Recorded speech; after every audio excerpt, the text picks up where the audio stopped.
Karisa Maxwell here with Sadibou C, who's entering your seventh PFL fight season, I think. Is that right? I need my fingers. 18, 19, 21, 22, 23, 24, 20. Yeah, you're right. It's the Seven. seventh one. Wild. 7, 3 weight classes, back to the OG weight class at Yeah. middleweight after fighting light heavyweight in the 2024 season. It's so good to see you. I haven't seen you since Miami during the 2024 season. I think you were there with your wife and your son. We got to hang out a Yeah, little bit. Yep. yeah. It's very good to see you heading back to the Smart Cage. What were you doing this off season? How'd you enjoy yourself? Well, first and foremost, nice to see you as well. Hope you've been good. It's been an amazing off season, to be honest. The first time, since COVID actually, where I've had time to get the body right, get the body straight, and then also not being in camp, but still being able to train. So we've been able to work on certain things and, in my opinion, grow my game and getting more complete fighter. So it's been fun and it's very fun training right now. Well, and you're training for what kind of feels like a whole new league, even though we've already established you are a PFL veteran through and through. Yeah. It's no longer a season. It's now a tournament, which anybody who's been involved with the PFL knows that the tournament was like Voldemort. It's a word you do not say, and now it's the World Tournament. So what was your reaction to finding out the format change for the promotion? To be honest, my reaction was all positive, right? Because the format, like that's the previous format. Don't get me wrong, I love it, and I'm the kind of cat that as soon as I sign a contract, I'm not gonna complain. I'm not gonna, you see what I'm saying? So for me, 4 fights in 7 months or 8 months or whatever case may be, like it's grueling, it's tough, but I use that as like motivation and as something like something that is gonna be hard. It's gonna be both physically, mentally, and more like it's gonna be so hard, right? So now fighting in without the point system makes it, I wouldn't say easier because it's never easy. I would say simpler, right? I'm choosing the word simpler because it's not confusing in terms of wait, so I need to get a finish in this round or this to be able to go through. So now I love the fact that I'm in control in terms of win or go home every fight. I prefer it being 3 fights than 4 fights just because it's still the fight game. We're in there. Even when I've come out of the fights victorious, sometimes you get bumps and bruises on the way that's just hard to deal with, and it takes time for the body to heal. So one less fight. I prefer that. So now it's gonna be 3 fights in 4 months. Still grueling, still intense, but I prefer it, and I'm looking forward to it. Well, that's one thing that PFL fighters always had that advantage, right? Like you had that stamina. You knew it was a season long. You knew you had all these fights and you had to stay healthy. So while that has changed and that you don't have as many fights, to your point about eliminating the point system, now your stamina changes in the cage because you're not necessarily going for that first round knockout. You can go the distance. You can go to decision, right? You can last. So has that changed your strategy in camp leading up to this first fight against Dalton Rosta, knowing that like, okay, I know I have these wild kicks that I want to show off, but I maybe don't need to do that. And I just need to make sure that, my cardio is up and I can last. So in my opinion, it takes a little bit of pressure away. I remember this was 2023. I had a second round finish in the first fight against Al Salawi, and I think I was like 5th in the bracket or something like that, right? I'm like, damn, second round finish was pretty good, right? So this just makes it a little bit. It removed a little bit of pressure. I'm still the kind of fighter that I'm always gonna try to get a finish, and that also the less time you spend, in each fight, the I don't know how to you take away chances to get injured and to get so if you can get a short fight, I'll take it. But with that being said, I'm also happy that just the victory is gonna be sufficient enough to take you through to the semis. And after what happened last season, I mean, is there a small part of you that's like, oh, damn, I'm not going to get that second chance? Because we've talked about it at length, and it still makes me squeam a little bit when I think about when you dislocated your thumb against Josh Oliveira in the first round. Yeah, The fight ended so quickly, and yeah, obviously it was a total fluke accident, but you yeah, knew you had another opportunity to go in and score points. So knowing that, like, I don't have that chance again, is that, I mean, it's obviously something you're not used to because this has not been the format of the yeah, PFL. So yeah. has that added another level of pressure as well? Oh, for sure, because you know that it's win or go home. So it's basically just like it is in the semifinals after the regular season. If you go back to the previous years, right? Even the quarterfinals. If you go back to 2018, when you had the quarterfinals and semifinals on the same night. So yeah, I'm not foreign to this format, obviously. So and I prefer it because the stakes are always that high for me anyways, because I put so much pressure on myself. But going back to that, yeah, that was very unfortunate, and the crazy part with that was, okay, so I had a second opportunity in Salt Lake City 2 months later. I was gonna face Tom Breeze, so I knew that if I get a finish in 1 minute or whatever, and a couple of fights after me went the right way, I would still be able to move forward. So we were working a lot on like how to start the fight, and I was just gonna freaking throw the kitchen sink the first minute and go for it, right? And then 4 hours before the fight, I get a new opponent that I've never seen, I've never watched. Yeah. He's completely different. I went from a tall southpaw grappler to a short ortho wrestler. I Same was like, thing, really. oh my God. Yeah, so it got weird. Like mentally, I was like, well, I don't know how to, like, should I still go for the first minute? Should I, like, because I have no idea what he can come with because I have never seen him. So this is just things that are part of the format and part of the tournament and part of the season and whatnot. So for me, it's been a learning experience, and I believe that everything happens for a reason. And just to sum it up, I just believe that everything that happened last year made me a better fighter. So I wouldn't say that I'm happy because that happened with me with the thumb, but that allowed me to rest, that allowed me to get my body right, and I'm a better fighter today. Now, one thing I know you can't be happy about, right? Nobody's necessarily happy about it. I get it's one less fight, but having been a champion and won that $1 million check, how do you feel about the prize money cut with this season, with it dropping down to $500,000 for the division winner? Well, I'm not a mathematician. Most fighters aren't, you know. I'm not a mathematician, but it's pretty straightforward. It's not the same. It's not the same prize money, and being able to to win the tournament and compete for that the previous years has been a blessing. I'm still in a very fortunate position, and and I go back to what I told you before. I signed a contract. I'm very happy. I'm very fortunate about. So I'm not complaining about nothing. I'm happy that I'm still being able to do what I love to do, and I'm looking forward to getting this belt and this check. And one of my favorite conversations I had during my time at PFL was actually with you when we did our OnlyFans interview. For Yeah, those watching, yeah, it was totally appropriate. It wasn't one of those kind of OnlyFans Oh interviews. no. But we talked a lot about you jumping around weight classes, and of course, you won at welterweight, and you started off at middleweight. And you competed last year at light heavyweight, joked about you having a dad bod, in fighter terms. But now, of course, you are going back to middleweight. So you are cutting weight from last season, finding that middle ground, as you like to say. So knowing that you can't necessarily eat all of the Traeger grilled meats you want this camp, what has been the biggest change training for this upcoming fight than last season at light heavyweight?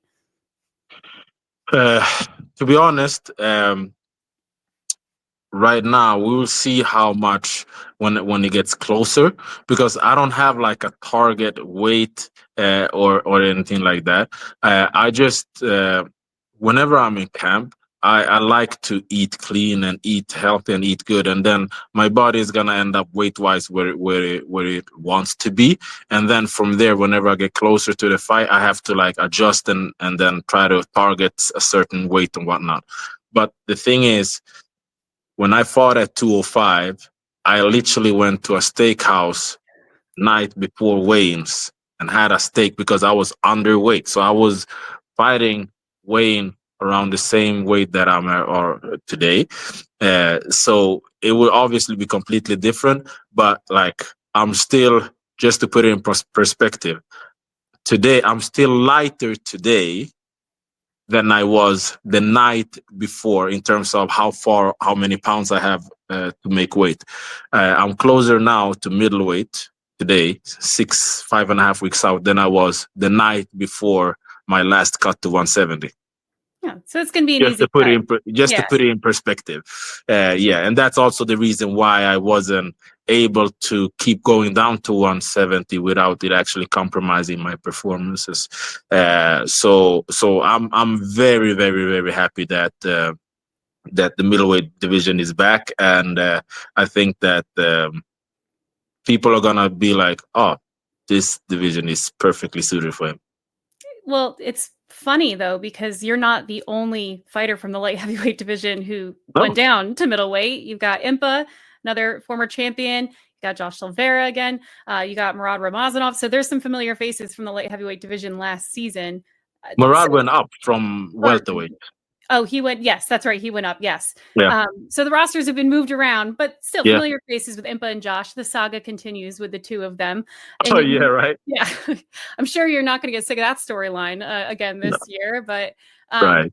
Looking at the returning fighters and then, of course, all the Bellator fighters that are now joining, even more so than last season because Bellator does not exist. So they need to join. You know, what do you make of the makeup of the division as far as who you think the biggest threat is, not only returning from previous seasons, but now joining and a PFL newcomer, if you will? Yeah, so to be honest, when I watched not only the middleweight division but all the division, it's not hard to understand that you're gonna get a talent stacked roster in each weight class when you have both PFL fighters and former Bellator fighters joining, right?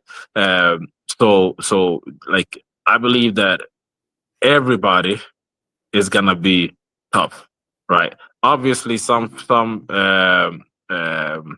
matchups is gonna be more favorable on paper, but I learned by this being the 7th year to don't think about the easy matchup, don't think about favorable matchup.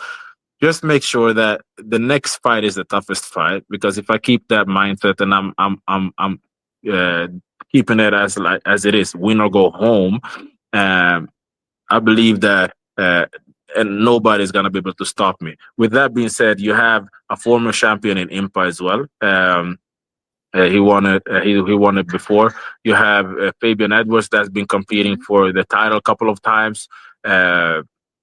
Who else in the bracket that's been like? You got Josh fought in the finals. So you have guys with experience. You have hungry cats like the guy I'm facing coming up and wanna make. I don't want to say want to make his name because he like, if you follow the sport you still know who it is, but like so you have guys that are in different level and different stages in their career, and I believe that that's the fun part, and we all get to square off. So it's funny that you're fighting Dalton Rosta. He's kind of like a talker on Instagram. I've followed him for over a year now, and he's not shy as far as not trash talking his opponents, but putting himself out there. And I noticed on one of your regurgitated highlights of your insane spinning wheel kick that still haunts my nightmares, he commented on it a week ago saying, what did he exactly say? Bro, why didn't that guy just move out of the way? Is there a part of you now that's like, I want to see if you move out of the way, Dalton? Like, I want to see if it's as easy as you think. Well, Both yes and no, because I think it's fun. It's always fun, and I have fun with it. Like I actually didn't see that comment, but with that being said, obviously it would be a funny story if if he got caught by something like that, and uh, same guy would ask him, "Bro, what why wouldn't you just?" It would be fun, right? Shane Mitchell But would finally have his comeback moment. exactly, right? But like I believe that as he should, I believe that he works hard, and nobody is gonna come into the fight and thinking that they're not gonna have what it takes to win. If you are, I don't think you're in the right sport. So he should think like that. He should feel like that. But then we'll see how it is when he's actually gonna be in there with me. So I've watched that clip so many times because PFL loves posting it. It always finds its viral moments to come back alive, rightfully so. But having been to multiple PFL fights, UFC fights, Combat FC fights, a bunch of different promotions, whenever I'm cage side, I feel like there's always, a few fights where I see these fighters in precarious positions, whether, they're trying to get out of an armbar or a headlock or something, or they've been kicked and you just see this moment on their face of just pure perplexity, like where they're like, you wonder what they're thinking, right? Because you could just see in their eyes, like, shit, like what is happening? So not necessarily injury related, but what is like the weirdest intrusive thought you've ever had mid-fight in the cage where you've had to kind of snap out of it? So so this was before PFL. I was fighting a guy in Sweden, and it was in Stockholm, and it was like I was the a home fighter, right? And I had so many friends, family, whatever that was in the audience, right? It was a packed house, right? And the fight started. It's so much like both of us are trying to feel the distance and throwing and whatnot, right? And then a friend of mine, and I know exactly who it is.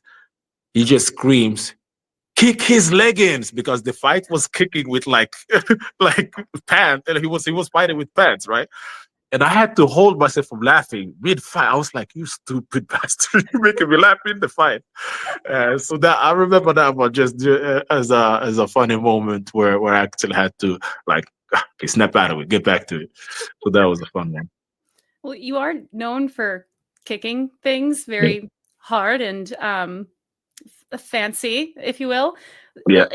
Whether it be in training or just walking around the house, because I know like I walk into door frames all the time. I'm always kneeing stuff. Like, have you ever kicked anything you weren't like kick anything or anyone that you weren't supposed to kick, that just because I don't know. I feel like your legs gotta be flailing and you have to like kick something too hard once in a while. Or is that just a me problem? It might just be a me problem. Like, to be honest, I don't have a good like example of that. I think there might just be a you problem. Like, I obviously walk into stuff like if you have like the dishwasher is down and you don't see it and stuff like that. But that's like, I don't know, that might be the closest to what you're asking, I guess. There's a reason I don't fight, right? I'm just very clumsy. I just feel like I kick things all the time and I'm not a kicker. So I have been kicked though. Yeah. By who? Adam Borix.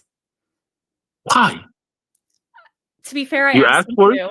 I asked for it, but he told me it was only gonna be 20%, and I thought I could handle that. I had the pad on and everything. I was bruised for like 2 weeks afterwards, and I totally when he kicked me, I totally buckled. So that no, I will not. I don't want to go anywhere near your legs or your feet. They scare me.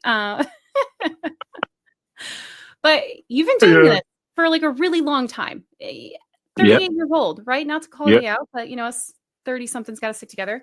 How much longer do you see yourself doing this? I mean, you've already won. You have an adorable baby boy now. You're living the dad life. What keeps you coming back to the Smart Cage every year? To be honest, it's, for me, the chase of being the best version of myself. I want to be the best at getting better. And with that being said, I still believe that I'm improving, which is uncommon in being 38 and still improving and still coming back better, right? So, like I said previous in this interview, I'm having so much fun right now when I'm training. And if you look at my fight, I probably have close to 110, 120 fight altogether. If you look at kickboxing, Muay Thai, whatever, my MMA and everything, right? I think that I've bled once or twice coming out from the fights, right? And what I'm trying to say is basically like my style of fight, I believe, will allow me to fight for a while. So as long as I'm never taking any shortcuts in terms of what I need to do to prepare, and as long as I'm improving, thinking that it's fun, and like I said, this is a privilege and this is nothing that I take for granted, I will keep going. But obviously, Father Time is undefeated. I'm not gonna be 50 and talking to you about the 13th season, right? We might have to have an intervention at that point. I don't know if Ray Stefo is going to allow that. So no. But I have a couple of more years, definitely. Well, we look forward to seeing them. I look forward to seeing your first fight this season, April 18th in Orlando. What can fans who are maybe returning PFL fans, or even if they're new fans, what can they expect to see from you on April 18th against Dalton Rosso?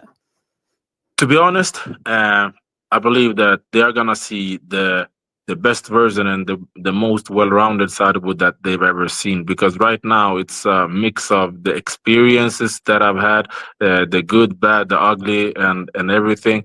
And I'm just putting it all together, and now finally fighting in the right weight division for me, the perfect weight division for me, I should say. So I think it's gonna be fun, and I'm hoping to have a lot of fun. I'm training. I'm having fun when I'm training, and when I do, things usually, good things usually happen. So I believe that they're gonna see something special that night. Well, it's a great roster, a great fight. Again, 2 champions with you and Impa Kasong and I leading the division there. I'm sure you got some targets on your back with the newcomers, but I'm excited for it. I'm excited to see you again and talk to you and watch this new revolutionized version of the PFL take off next month. So thank you so much for joining me here on Fight Bananas, and good luck on April 18th. And we will catch up soon, Sadi. Sounds great. Nice seeing you. All right. Until the next time, you take care. Okay. Yes, you too.